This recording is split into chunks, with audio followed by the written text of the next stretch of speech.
melampaui akar sejarahnya secara menyeluruh, merupakan amanat semua orang terhadap bangsa Indonesia. Secara bersama-sama, bangsa Indonesia menjadi kacau balau setelah apa yang terjadi di Mei 1998. Peristiwa ini memiliki banyak penyebab dan diakui sebagai titik hitam dalam perjalanan bangsa Indonesia. Perlu diketahui bahwa peristiwa luas dan tragis yang terjadi di Mei 1998 sudah terjadi 26 tahun silam, tetapi tidak juga membuat hilang ingatan orang-orang terkait hal itu. Ratusan ribu jiwa menjadi korban dalam peristiwa ini yang mengakibatkan sejumlah kerugian materi, fisik, maupun psikis.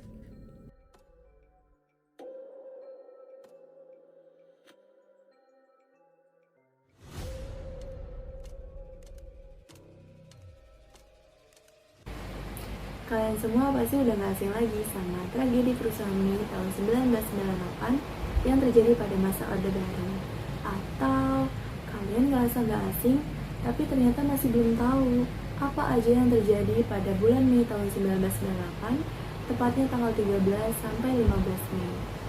Kalau gitu, kita bahas bareng-bareng yuk. Pada cerita Mei tahun 1998, ada banyak sekali pertanyaan yang timbul di masyarakat. Sebenarnya apa sih penyebabnya?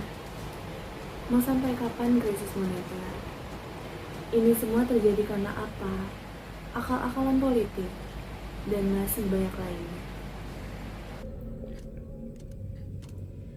Kerusuhan ini diawali oleh kemerosotan ekonomi pasca krisis Asia dan peristiwa demo mahasiswa Universitas Trisakti yang mengakibatkan 4 mahasiswa Universitas Trisakti meninggal dunia ketika sedang menegakkan keadilan yang diadakan pada 12 Mei tahun 1998. Soeharto tidak dapat melanjutkan jabatannya sebagai presiden dan B.J. Habibie selaku wakil presiden mengambil alih jabatannya. Pada saat kerusuhan terjadi, ada golongan yang betul berdemo untuk reformasi, dan ada juga golongan yang menggunakan kesempatan itu untuk menjarah serta melakukan aksi kriminal. Golongan massa yang dimaksud ini disebut gerakan murni intelektual dan aksi kriminalitas. Selama peristiwa ini, hampir semua bangunan dibakar oleh golongan aksi kriminalitas, apalagi yang dimiliki oleh warga negara Indonesia keturunan Tionghoa. Jakarta, Medan, dan Surakarta adalah daerah yang mengalami kerusuhan hebat. Banyak gadis Tionghoa diruda paksa, sementara yang lain menghadapi pelecehan seksual selama Orde Baru ini. Beberapa dari mereka justru diambil hak kepemilikannya dengan jumlah pelaku yang banyak, dipukuli dengan brutal, lalu dihilangkan nyawanya. Peristiwa ini mendorong sejumlah besar orang Indonesia Tionghoa meninggalkan Indonesia.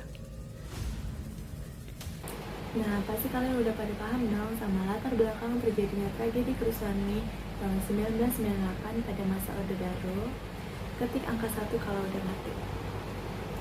Sekarang kita lanjut ke sejarah Indonesia menjelang Mei tahun 1998. Ita Matadinata Haryono, seorang siswi berumur 18 tahun, adalah anak yang berprofesi menjadi asisten aktivis kemanusiaan di bawah Romo Sandiawan, juga diruda paksa, dianiaya, dan dihilangkan nyawanya karena tindakan kemanusiaannya.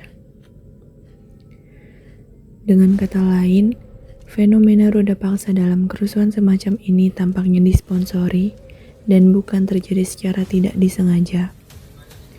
Terlepas dari sifat acak yang terkait dengan kekerasan seksual selama krisis, yang sifatnya sporadis.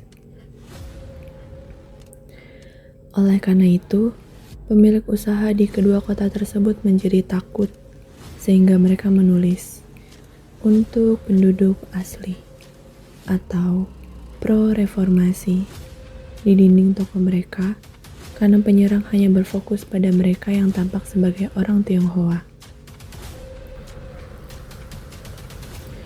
Beberapa di antaranya tidak diketahui, namun ada pula yang diketahui bukan penduduk asli. Sekelompok masyarakat mengaitkannya dengan peristiwa Kristallnacht yang menjadi permulaan penganiayaan terhadap para Yahudi yang berakhir dihilangkan nyawanya secara massal dan sistematis, nyaris di seluruh dataran Eropa oleh kepemerintahan Nazi. Sampai sekarang, pemerintah belum mengambil tindakan apa-apa kepada oknum-oknum sampah yang diduga sebagai pelaku utama dalam kerusuhan Mei 1998 hingga bertahun-tahun kemudian. Pemerintah membuat pernyataan yang menyatakan bahwa tidak ada bukti pasti yang bisa diperoleh dari kasus ruda paksa yang terjadi. Tapi hal ini ditentang oleh korban-korban yang terlibat. Penyebab serta tujuan dari kerusuhan ini masih diselimuti ambiguitas dan pertentangan hingga saat ini. Tapi harus kalian tahu, sebagian besar masyarakat Indonesia sepakat kalau kejadian yang terjadi saat itu merupakan babak kelam dalam sejarah yang pernah ada.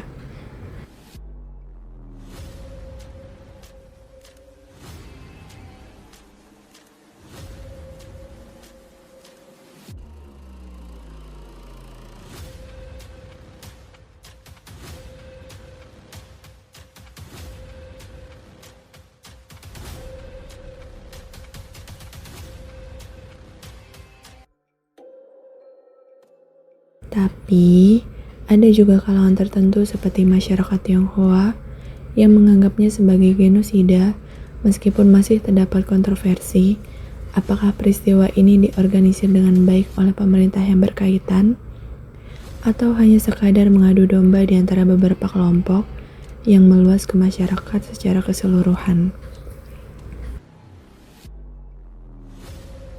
Yang pertama, krisis ekonomi Asia. Pada akhir tahun 1997, terjadi krisis ekonomi besar yang kemudian dikenal sebagai krisis moneter. Krisis moneter melanda seluruh negeri di kawasan Asia. Dimulai dengan anjloknya nilai tukar Baht Thailand, krisis moneter pun kemudian terus meluas ke negara-negara berpenghuni di Asia Tenggara, dan Indonesia menjadi salah satunya. Nilai tukar rupiah pun anjlok sangat tajam terhadap dolar Amerika Serikat dengan gejala inflasi harga yang terus melambung tinggi dan daya beli masyarakat jadi menurun. Yang kedua, ketidakstabilan politik. Presiden Soeharto yang telah memimpin Indonesia selama lebih dari 3 dekade harus menghadapi banyak kritik terkait kepemimpinannya. Kritik ini dipicu oleh dugaan korupsi, nepotisme, dan penurunan kualitas pemerintahan. Meskipun Soeharto terpilih secara formal, legitimasi pemerintahannya menurun seiring dengan ketidakpuasan yang meluas di kalangan masyarakat dan kelompok politik. Yang ketiga, ketegangan sosial dan etnis. Krisis ekonomi memburuk pada ketidakadilan dalam masyarakat dan menimbulkan dampak yang lebih besar pada kelompok miskin. Ketidakstabilan ekonomi juga meningkatkan ketegangan antar etnis dalam masyarakat. Banyak laporan mengenai serangan terhadap properti dan individu dari etnis Tionghoa.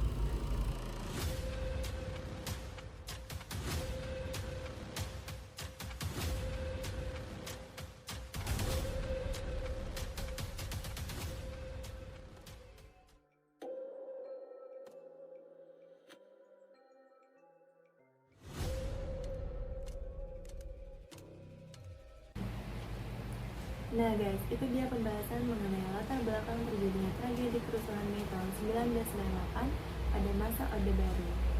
Tadi kita juga udah nyinggung nih sejarah Indonesia menjelang Mei 1998. Terima kasih untuk kalian yang sudah menonton video ini sampai selesai. Jangan lupa di like dan subscribe agar tidak ketinggalan video-video aku lainnya. Terima kasih guys, sampai jumpa.